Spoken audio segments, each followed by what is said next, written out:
The Final Hours of Andrew Reid Lackey. Why he begged Alabama to end his life. Halloween night, 2005. In a quiet Alabama town, an 80-year-old veteran picked up the phone to call 911, his voice trembling as an intruder demanded to know where the vault was. Moments later, the line went dead, and what happened inside that home would become one of the most haunting cases in Alabama's history. 8 years later, the state carried out its first execution in nearly 2 years, strapping down a 29-year-old man whose life had spiraled into violence, isolation, and a final request for death. Tonight, we'll step into those last 24 hours, the simple last meal, the chilling silence when asked for final words, and the story of how a quiet, withdrawn young man became the focus of one of the state's most shocking crimes. If you want more real prison documentary stories that reveal what really happens behind bars, make sure to like this video and subscribe to the channel. Dear friends, let's step into the final day of Andrew Reid Lackey's life. A day that began with silence inside an Alabama prison and ended with the first state execution in nearly 2 years. On July 25, 2013, the guards at Holman Correctional Facility in Atmore, Alabama, awoke 29-year-old Andrew Lackey at dawn. Unlike many inmates facing their last sunrise, Andrew showed no panic, no outbursts. Witnesses described him as eerily calm, almost as if he had been preparing for this moment for years. When asked if he wanted a special last meal, he kept it simple: turkey bologna, French fries, and a grilled cheese sandwich. Nothing extravagant, nothing symbolic, just ordinary food that seemed almost childlike in its simplicity. He ate quietly, leaving much of it untouched, before retreating back into silence. As the hours passed, Andrew received short visits.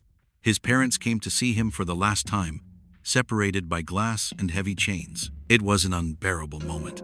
A mother and father forced to watch their only son walk toward death, unable to save him, unable to even touch him. The Newmans, the family of the man he had killed, also prepared to witness the execution.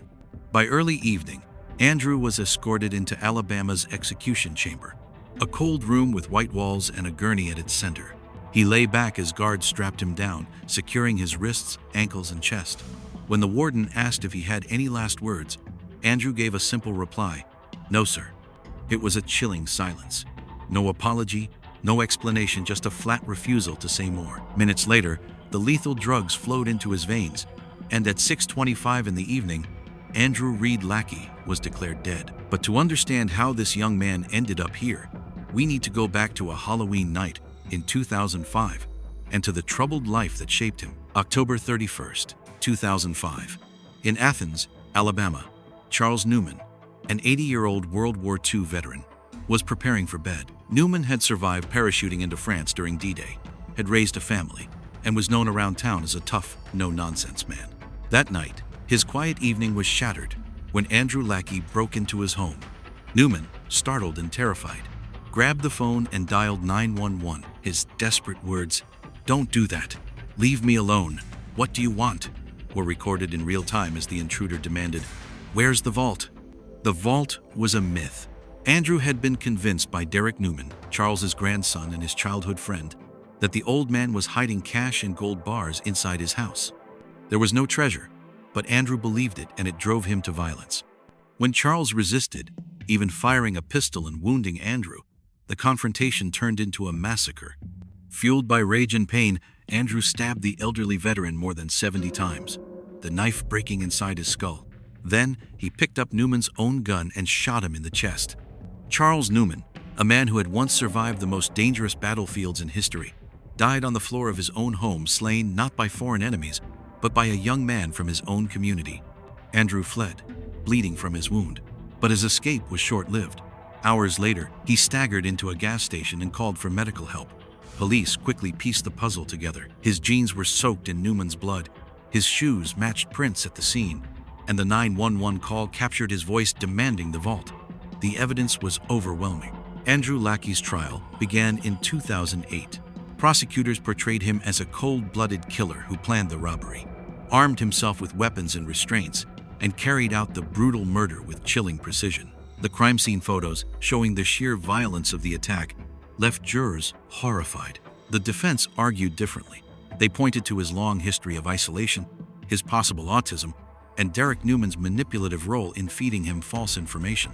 Andrew's mother testified about his lifelong struggles, his inability to connect with people, and his fragile mental state. But prosecutors countered with the evidence: the 911 recording, the weapons, the blood, the overwhelming proof. They reminded the jury that Charles Newman had not died in an accident, but in a calculated, violent assault. It took jurors less than 2 hours to return their verdict: guilty of capital murder. During the sentencing phase, the jury voted 11-1 for death. At just 24 years old, Andrew Lackey was condemned to die. For most death row inmates, the years that follow are filled with endless appeals and desperate legal maneuvers. But Andrew was different. He didn't want to fight. In fact, he actively asked the courts to set his execution date. Inmates and guards alike described him as quiet, detached, and eerily accepting of his fate. He didn't claim innocence. He didn't join protest movements. He admitted his crime and seemed ready to die. Andrew even attempted suicide while incarcerated, another sign of his deep despair. Mental health advocates argued he wasn't competent to make such decisions, that his condition, possibly autism combined with depression, meant he didn't fully grasp the consequences. But the state disagreed. In their eyes, he was sane, guilty, and fit for execution. For 8 years, Andrew lived in near total isolation at home in prison, waiting for the state to carry out the sentence he himself had asked for: the execution. On July 25, 2013, the wait ended. Andrew's last day was quiet. He accepted his final meal, turkey bologna, French fries, and grilled cheese, and ate without comment.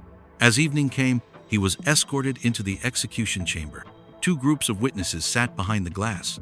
On one side, Charles Newman's relatives, still grieving the loss of their father and grandfather. On the other, Andrew's own parents, forced to watch their son die. When asked for final words, Andrew's reply was stark: "No, sir." He offered no apology, no last message, just silence. At 6:25 in the evening, Andrew Lackey was pronounced dead by lethal injection. He was the first person executed in Alabama in nearly 2 years.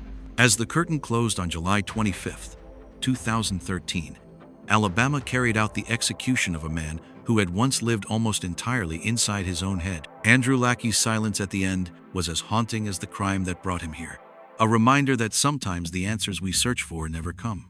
Charles Newman, a war veteran who had survived the battlefields of Europe, lost his life in his own living room, and for his family, justice was finally delivered. But for others watching, Andrew's age, his mental struggles, and his desperate willingness to die raise questions that will never be fully resolved. Was this true justice, or a tragic failure to see the deeper wounds in a troubled young man? What do you believe, friends? Share your thoughts in the comments, and don't forget to like this video and subscribe for more prison documentary stories that reveal the human side behind the headlines.